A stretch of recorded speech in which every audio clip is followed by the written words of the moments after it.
Hello, welcome to nest flavours. ഇന്ന് നമ്മൾ മൊച്ചക്കൊട്ട കൂട്ടാനാണ് ഉണ്ടാക്കാൻ പോണത്.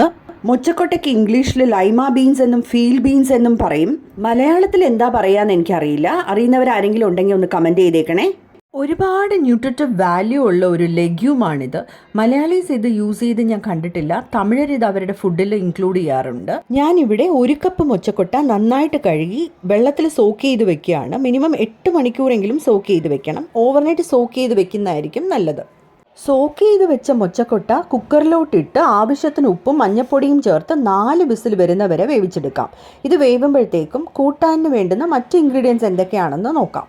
2 മീഡിയം സൈസ് ഉരുളക്കിഴങ്ങ് അരിഞ്ഞത്, 2 സവാള അരിഞ്ഞത്, 2 വലിയ തക്കാളി അരിഞ്ഞത്, 1 മുരിങ്ങയ്ക്ക ഇതുപോലെ കട്ട് ചെയ്ത് എടുത്തിട്ടുണ്ട്. വേണമെങ്കിൽ നമുക്ക് കത്തിരിക്കയും കട്ട് ചെയ്ത് ചേർക്കാവുന്നതാണ്. 15ഓളം വെളുത്തുള്ളി അല്ലി തൊലി കളഞ്ഞെടുത്തിട്ടുണ്ട്. ഇതാണ് നമ്മുടെ മെയിൻ ഇൻഗ്രീഡിയൻറ്റ്. ഈ കൂട്ടാൻ്റെ സ്വാദ് കൂട്ടുന്ന ഒരു സ്പെഷ്യൽ ഇൻഗ്രീഡിയൻറ്റ് എന്ന് വേണമെങ്കിലും പറയാം. വടകം എന്നാണ് ഇതിന് പറയുക. ഇത് കടകളിലൊക്കെ നമുക്ക് വാങ്ങിക്കാൻ കിട്ടും.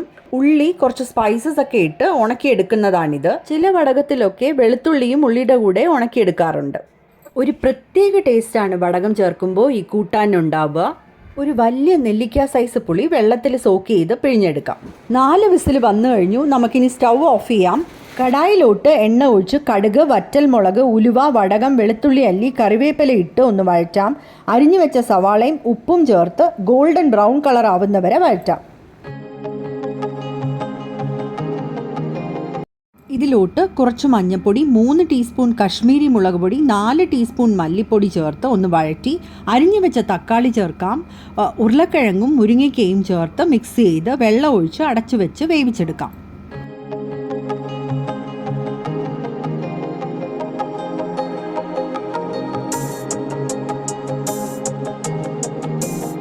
ഉരുളക്കിഴങ്ങും മുരിങ്ങയ്ക്കയും വെന്തിട്ടുണ്ട്. തക്കാളി വെന്തുടഞ്ഞ് മസാലയൊക്കെ മിക്സായി വന്നിട്ടുണ്ട്. ഇത് നമുക്ക് വേവിച്ച് വെച്ച മൊച്ചക്കൊട്ടയിലോട്ട് ചേർത്ത് നല്ലപോലെ മിക്സ് ചെയ്ത് എടുക്കാം.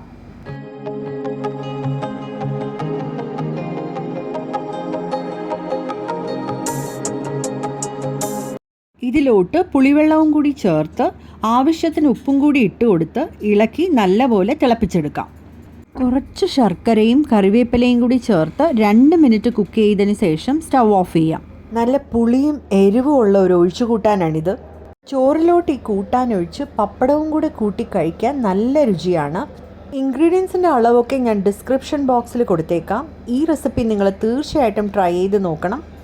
ഇഷ്ടമാവുകയാണെങ്കിൽ ലൈക്ക്, ഷെയർ ആൻഡ് സബ്സ്ക്രൈബ് ചെയ്ത് സപ്പോർട്ട് ചെയ്യണേ. Thanks for watching. ബൈ.